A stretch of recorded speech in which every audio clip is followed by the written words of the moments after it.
से थी। वो अपने पति के साथ घोंसले में बैठकर बारिश को देख रही थी। अजी, ये बारिश कब रुकेगी? मैं कभी भी माँ बन सकती हूँ। वहीं पड़ोस वाले जंगल में टूनी चिड़िया अपनी बच्ची के साथ बैठकर बारिश को निहार रही थी। तभी उसकी बेटी सुनहरी चिड़िया उससे कहती है, माँ, ये बारिश कितनी अच्छी है ना। मुझे बारिश बहुत पसंद है। बेटा, बारिश बहुत अच्छी होती है, लेकिन जिन पक्षियों के घोंसले पक्के नहीं होते उन पक्षियों के लिए बारिश अच्छी नहीं होती बेटा। माँ, अगर बारिश ऐसे ही चलती रही तो टुनटुनी मौसी का घोंसला कभी भी टूट सकता है, क्योंकि उनका घोंसला तो बहुत कमजोर है। तुम चिंता मत करो सुनहरी, सब ठीक होगा। वो दोनों बातें कर ही रहे थे, तभी तूफानी हवाएं शुरू हो जाती हैं। तेज हवा की वजह से टुनटुनी चिड़िया का घोंसला जोर जोर से हिलने लगता है। अरे बाप रे, ये क्या हो रहा है? लगता है हमारा घोंसला गिरने वाला है। जल्दी चलो टुनटुनी, हमें घोंसले से बाहर निकलना होगा। फिर वो दोनों घोंसले से बाहर चले जाते हैं। तभी तेज हवा की वजह से उनका घोंसला टूटकर नीचे गिर जाता है। ये क्या हो गया जी? अब हम कहाँ जाएंगे? मैंने आपसे कहा था कि हमारा घोंसला पक्का नहीं है। तुम चिंता मत करो, हम कुछ न कुछ तो कर ही लेंगे। सबसे पहले हमें एक सुरक्षित जगह पर जाना होगा। ऐसा कहकर वो दोनों एक सुरक्षित स्थान पर आ जाते हैं। तुम चिंता मत करना टुनटुनी, मैं तुम्हें कुछ नहीं होने दूंगा। कालू कौआ टुनटुनी चिड़िया को तसल्ली तो दे रहा था, लेकिन मन ही मन कालू कौआ बहुत ज्यादा चिंतित था। हे ऊपर वाले, अब तेरा ही सहारा है। थोड़ी देर बाद बारिश रुक जाती है। तुम यहीं रुको टुनटुनी, मैं तुम्हारे लिए कुछ खाने के लिए लाता हूँ।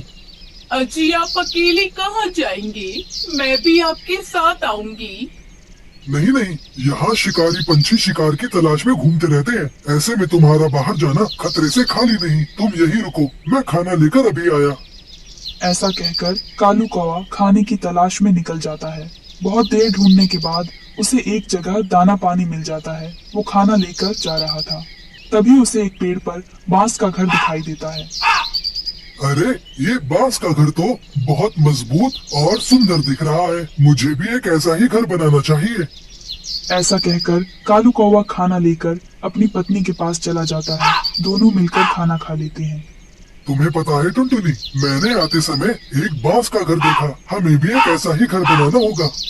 हाँ, तुमने ठीक कहा। बांस के घर में हमारे अंडे सुरक्षित और गर्म भी रहेंगे। चलो, तो हम अभी बांस ढूंढने जाते हैं।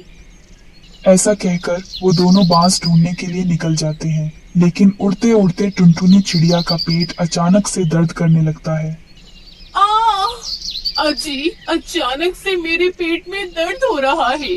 लगता है अंडे देने का समय आ गया है। हमें जल्दी से घर बनाना होगा। ऐसा कहकर वो दोनों फिर से उड़ने लगते हैं, लेकिन थोड़ी देर बाद टुनटुनी चिड़िया का पेट बहुत ज्यादा दर्द करने लगता है और वो एक पेड़ की डाली पर बैठ जाते हैं। अजी सुनिए, मेरा पेट बहुत ज्यादा दर्द कर रहा है। लगता है मुझे किसी सुरक्षित स्थान पर अंडे देने ही होंगे। उन्हें ये पता नहीं था कि उनकी सब बातें चील छुपकर सुन रहा था। चील उनसे आकर कहता है, ओए, मैंने तुम दोनों की सारी बातें सुन ली हैं। अगर तुम चाहो तो मेरे घर पर अंडे दे सकती हो। मुझे इस चील की नीयत कुछ ठीक नहीं लग रही। हाँ, मुझे भी कुछ ऐसा ही लग रहा है। आपका बहुत बहुत शुक्रिया, लेकिन हम हमारी जगह को ढूंढ लेंगे। ओए, अरे भलाई का तो जमाना ही नहीं है। मैं तो तुम्हारी मदद करना चाहता था। रहने दो, जैसी तुम्हारी मर्जी। ऐसा कहकर चील वहाँ से चला जाता है। तभी टुनटुनी चिड़िया को टूनी चिड़िया का बांस का घर दिखाई देता है। वो दोनों वहाँ पर चले जाते हैं। टूनी, अरे ओ टूनी, दरवाजा खोलो। तुम यहाँ कैसे टुनटुनी? हम दोनों पड़ोस के जंगल में रहते हैं, पर तूफानी हवा बारिश की वजह से हमारा घोंसला टूट गया। मैं पेट से हूँ और मेरा पेट बहुत ज्यादा दर्द कर रहा है। मेरे अंडे देने का समय आ गया है। क्या तुम हमें अपने घर में कुछ दिनों के लिए पनाह दे दोगी? जैसे हमारा घर बन जाएगा हम हमारे घर वापस चले जाएंगे। ठीक है, मैं तुम्हारा दर्द समझ सकती हूँ। आखिर मैं भी तो एक चिड़िया हूँ। आप मेरे घर में रुक सकते हैं। आओ, अंदर आओ। टुनटुनी चिड़िया वहाँ पर दो प्यारे प्यारे अंडे दे देती है। हमारे बच्चे कभी भी बाहर आ सकते हैं। हमें जल्द से जल्द हमारा घर बनाना होगा। हाँ, लेकिन हम हमारे अंडे लेकर कैसे जाएंगे? तुम अंडों की कोई चिंता मत करो, मैं तुम्हारे अंडों का बहुत अच्छे से ख्याल रखूंगी। वो दोनों अपना घर बनाने में लग जाते हैं। इधर चील टुनटुनी चिड़िया के अंडों को खाने की फिराक में था। वो टूनी चिड़िया के बाहर जाने का इंतजार कर रहा था। थोड़ी देर बाद टूनी चिड़िया दरवाजा खोल देती है। तभी चील वहाँ पर आ जाता है। ओए ओए चिड़िया, बोल अब, वो अंडे कहाँ हैं? तभी उसे वहाँ पर अंडे दिखाई देते हैं। वो उसे एक बोरी में भरकर ले जाता है। इधर टुनटुनी चिड़िया और उसका पति कालू कौआ बांस का घर बना लेते हैं। आखिर हमारा घर बन ही गया। चलो अब हम अपने अंडे लेकर आते हैं। हाँ, बच्चे कभी भी बाहर आ सकते हैं। फिर वो दोनों मिलकर टूनी चिड़िया के घर चले जाते हैं। वो देखते हैं कि टूनी चिड़िया के घर का दरवाजा खुला था। वो दोनों घर के अंदर चले जाते हैं। अरे टूनी बहन तो यहाँ नहीं है और हमारे अंडे वो भी नहीं दिख रहे। वो दोनों बहुत ही ज्यादा डर जाते हैं। तभी वहाँ पर टूनी चिड़िया आ जाती है। टूनी, अच्छा हुआ तुम आ गई। ये लो तुम्हारे अंडे, देखो इनमें से बच्चे बाहर आ रहे हैं। वो दोनों अपने बच्चों को देखकर बहुत ही खुश हो जाते हैं। मेरे बच्चे, इनको देखो, ये तो कितने प्यारे हैं। शुक्रिया टूनी, जो तुमने हमारी इतनी मदद की। फिर टूनी चिड़िया उन दोनों को चील की करतूत के बारे में बता देती है। अरे टुनटुनी, उस दुष्ट चील को मैंने अच्छा पागल बना दिया। उसे मैंने अंडे की जगह पत्थर दे दिए। बड़ा बन रहा था अंडे खाने वाला, अब तो वो पत्थर खाएगा। उधर चील अंडे खाने लगता है। ओए ओए, ये अंडे क्यों नहीं फूट रहे? लगता है इस चिड़िया के अंडे बहुत मजबूत हैं। अरे बाप रे, ये क्या हो गया? चिड़िया, मैं तुझे नहीं छोड़ूंगा। ये तो पत्थर है। सब मिलकर उस चील पर हंसने लगते हैं।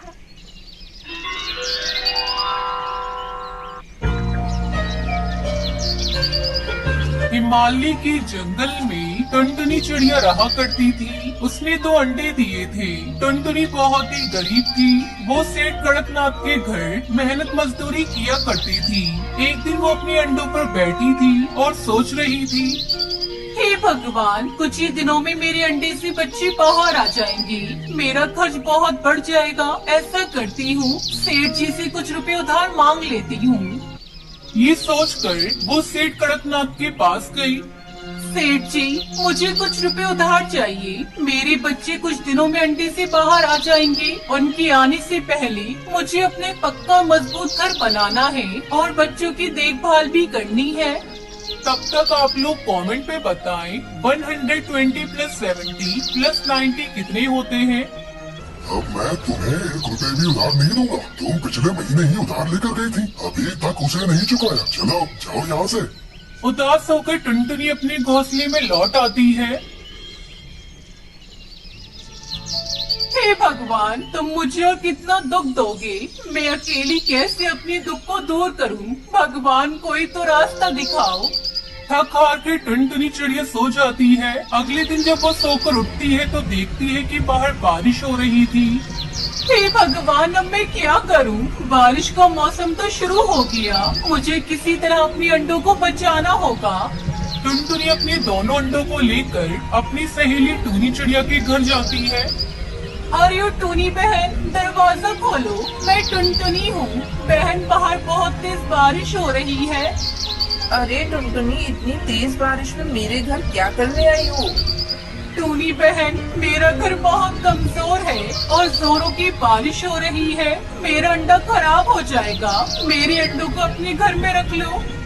नहीं नहीं, मैं तुम्हारा अंडा अपने घर में नहीं रख सकती। तुम कहीं और जाओ। टूनी चिड़िया अपने घर का दरवाजा बंद कर देती है।